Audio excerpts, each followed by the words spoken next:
계약을 미룬 유치원 수, 정부가 집계한 것과 유치원 측이 밝힌 것이 크게 차이가 나고 있습니다. 그 현황 함께 보시죠. 한유총은 1,533곳이 오늘 문 닫는다. 약 전체 사립 유치원의 40%가 문 닫는다. 그런데 교육부에서는 전체 10% 정도다. 381곳이다. 그런데 저희들이 지금 현장 발빠르게 취재하고 있는데 교육부 집계는 좀 크게 틀린 것 같아요.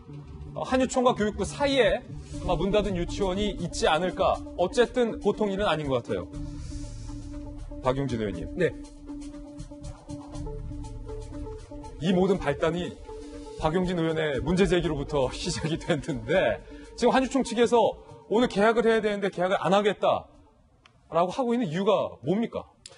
일단 뭐 교육자로서 가지지 말아야 될 태도라는 건 분명을 합니다. 왜냐하면 자신들이 요구하는 게 있다 하면요 그런 걸 이렇게 집단 휴원이나 폐원이나 계약 연기 말고 다른 방식으로 얼마든지 할 수 있고요. 방학 기간을 이용해서 얼마든지 할 수 있지 않습니까? 아이들을 볼모로 잡았다. 굳이 왜 계약에 맞춰서 학부모들 불안하게 하고 국민들 불안하게 하면서 이런 행동들을 본인들의 요구를 관철시키려고 하는지가 저는 이제 납득이 되지 않고요. 이분들이 요구하는 게 핵심이 뭐냐면 자신들이 건물을 제공하거나 자신들이 그 땅을 제공해서 유치원을 설립합니다. 그 유치원 설립을 해서 운영을 지금까지 해왔는데 대한민국 사립 학교, 초중고등학교나 대학교의 경우에 그 시설, 땅과 건물에 대한 기여금 이런 것들을 이익으로 보존해 주는 데는 없습니다. 그리고 특히나 설립자가 설립자가 그 기여분을 가져가도록 해주는 데는 없어요. 그러니까 유치원만 유도 그걸 요구를 하고 있고요. 그래서 저희들 요구는 뭐냐면 유치원 운영에서 남는 돈 가져가시는 건 아무도 뭐라고 안 합니다. 다시 말씀드리는데 유치원 원장님들 중에서 국회의원인 박용진보다 월급 많이 가져가는 분들이 있습니다. 그래요? 연 2억 넘게 가져가시는 분들 있습니다. 예.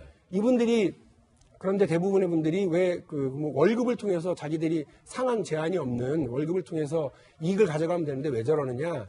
그동안 월급으로 가져가게 되면 소득세를 많이 내니까 이 세금을 덜 낼 요량으로 그 이익 자신들이 취해갈 수 있는 거를 유치원에서 생활비를 가져가거나 예전에 유치원 이제 교육 예산 백도 사시고 다른 용품을 사시는 분들 많으셨잖아요. 그래서 유치원을 쌈짓돈처럼 유치원 원비를 쌈짓돈처럼 운영하고 가계부 회계를 거기다가 해버렸던 겁니다.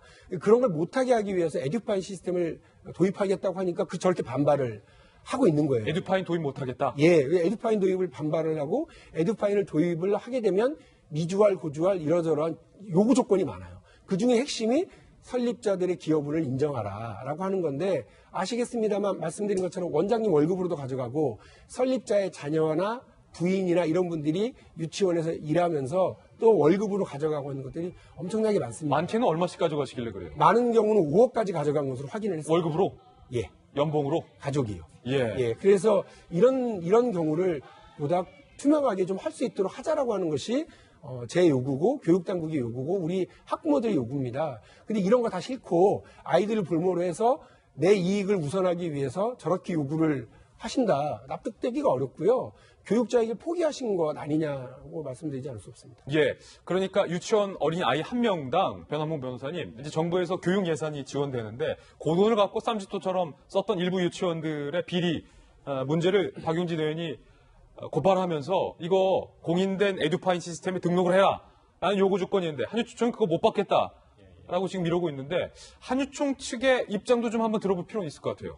그러니까 이제 저는 이 논란에서 좀 떨어져서 한번 지켜보면은 일단 유치원 같은 경우에 과거에는 학원이었거든요. 사실 냉정하게 우리가 보게 된다면. 그러니까 학교 같은 경우에는 설립자가 임의로 수익을 가져가는 것이 안 되지만 과거 유치원은 모든 학생들이 다니던 것이 아니라 학원으로서 그야말로 기능을 하고 있었던 것 같습니다. 그렇기 때문에 이제 사실 정부에서 이제 박근혜 정부 때 누리과정이 시행되면서 부모들에게 보육료를 지원을 정책이 나왔었죠. 그리고 아마 그 보육료를 한 달에 30만 원을 학부모에 직접 주게 되면 그것이 아이들을 위해 쓰는 것이 아니라 그 부모들의 생활비로 갈 수가 있기 때문에 취재는 어긋날 수가 있다. 그렇기 때문에 이 보육료를 직접 유치원에 지급하는 식으로 원비를 국가가 일부 대납하는 식으로 이제 누리 정책이 시행됐던 거죠. 예.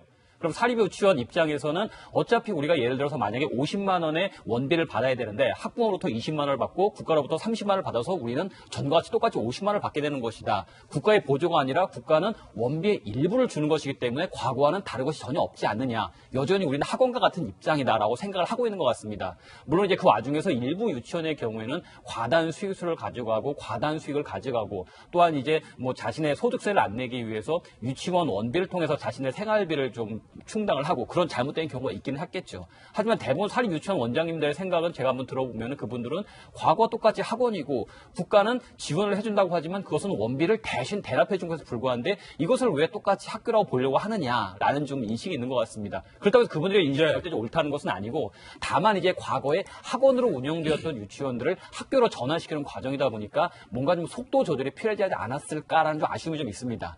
그러니까 이제 뭐 박윤희 의원님의 지적에 정확히 동의를 하고 그러한 이제 문제점도 있다고 보기는 하는데 과거에 수십 년 동안 학원처럼 운영되던 것을 이제 단시간 내에 1년도 안 되는 시간 내에 학교로 바로 전환하다 보니까 이제 현장에서 너무나 혼란이 큰 거죠. 적어도 어느 정도 시간을 두면서 차츰차츰 나가는 게 맞지 않았을까. 그랬다면 좀 갈등을 좀 최소화할 수 있지 않았을까라는 그런 아쉬움이 좀 있습니다. 그러니까 이 사립 유치원을 유치원 측과 정부에 보는 관점이 다른 것 같아요. 박소영 기자. 그러니까 정부에서는 아니 그거 사유재산 아니다. 교육기관이다. 공교육이다. 박용진 의원을 포함해서 이렇게 지금 이야기를 하고 있는데 유치원 원장님 측은 아니 내 땅에 내가 건물 올려서 내 돈 넣어서 내가 유치원 선생님들 뽑아서 내가 내 월급 주는데 거기서 남는 이익 내가 쓰는데 그게 뭐냐? 뭐가 문제냐고 이런 입장인 거죠? 네, 그렇습니다. 그런데 이런 문제가 생겼죠. 아까 말씀하신 것처럼 정부 지원금이 들어가는 문제가 생겼습니다. 물론 학원 원장 입장에서는 이게 뭐 정부 지원금으로 오던 뭐 원비로 뭐 학부모가 내는 돈으로 오던 우리는 똑같다라고 하지만 이 국민들이 세금을 내는 입장에서는 그게 똑같을 수가 없는 거죠. 어쨌든 유치원 운영비 같은 경우에는 지금 운영비의 한 절반 가까이가 뭐 각종 다양한 지원을 통해서 정부의 세금과 지자체의 돈이 들어가고 있는 상황이거든요. 그런 상황에서 이렇게 비리까지 공개되다 보니까 에듀파인을 도입해야 된다 이런 얘기가 나오는 건데요.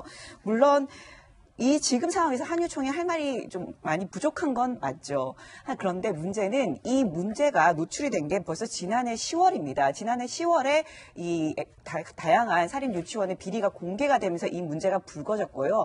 그때 사립 유치원들이 우리 이러면 우리 원화 모집 안 하겠다 이런 얘기도 했었고 폐원하겠다 얘기도 했었고요. 저희가 또 여러 차례 이 사립 유치원에서 반발하고 집회하는 걸 여러 번 보도를 해드렸거든요.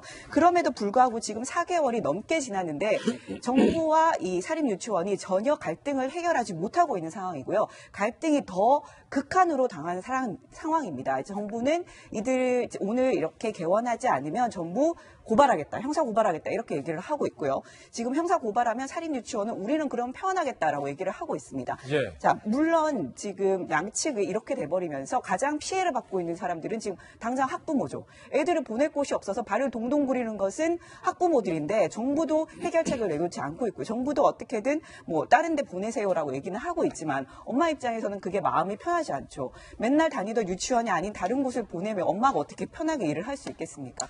다른 곳에 보내세요라고 얘기를 하고 있고 한유총은 우리는 그럼 폐원하겠습니다라고 서로 으름장을 놓고 있는 상황에서 양측이 대화를 하지 않는다면 부모들은 어떡합니까? 지금 4개월이나 지났는데 전혀 해결책이 나오지 않고 있고요. 그렇다면 어떻게든 대화를 해야 되는데 정부 입장에서는 이 한유총을 약간 비리 집단인 것처럼 얘기를 하고 더 이상 우리가 극한으로 몰면서 대화에 뭐 이렇게 해버리면 우리는 닫겠다라고 해버리면 대화의 의지가 없는 거죠. 이렇게 되면 만약에 진짜 사립 유치원이 이 유치원 교육의 상당 부분을 차지하고 있는 상황에서 사립 유치원이 문을 닫아버리면 그때는 진짜 어떡할 겁니까? 물론 명분이 없는 건 아니지만 정부가 하는 행동에 명분이 없는 건 아니지만 이게 과연 이렇게 극한으로 몰면 이게 해결책이 도출이 될 수 있을지 이 부분에 대해서 좀 회의가 드는 것도 있는 거죠. 예, 제가 좀 궁금한 게 있는데 한유총 측의 주장에 따르면은 박용진 의원님, 네. 유치원 세우는데 돈도 많이 들어가고 일단은 원장님들 개인 투자금이 들어갔는데 뭐 그러다 보면 뭐 대출금도 좀 있을 것이고 그리고 운영하다 보면 이러저러 본인 돈이 많이 들었을 텐데 유치원 운영에서 남는 돈을 그런데 충당하는 것이 잘못이냐 불법이냐 뭐 이렇게 항변하신 분도 있던데요.